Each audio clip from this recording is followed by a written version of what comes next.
بسم اللہ الرحمن الرحیم۔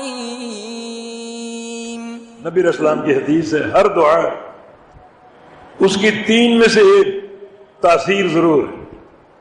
نمبر ایک، سب سے چھوٹی تاثیر یہ ہے کہ آپ نے جو چیز طلب کی اللہ نے دے دی۔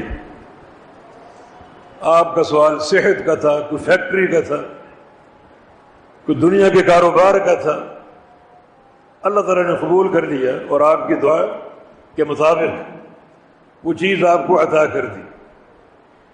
یہ سب سے چھوٹا صلہ ہے۔ دوسری تاثیر یہ ہے کہ اللہ رب العزت وہ چیز تو عطا نہ فرمائے، لیکن چونکہ وہ بندوں کے مستقبل کے احوال کو جانتا ہے اور اللہ کو معلوم ہے کہ اس بندے پر مشکلات آ سکتی ہیں، تو اللہ تعالیٰ آج کی دعا کے عوض آپ کی آئندہ کی مشکلات کو ٹال دے اور دور کر دے۔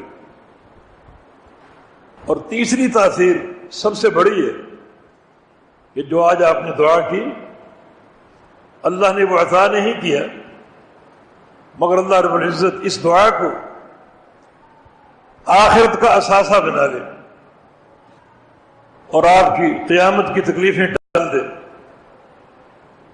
آپ کا اخروی معاملہ نجات، فلاح اور کامیابی پر قائم فرما دے۔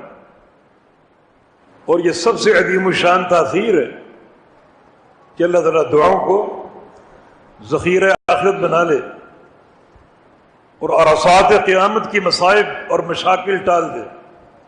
کامل یقین کے ساتھ دعائیں کرو، ادعونی استجب لکم، مجھے پکارو میں تمہاری دعائیں قبول کروں گا، سنوں گا اور تمہیں عطا کروں گا۔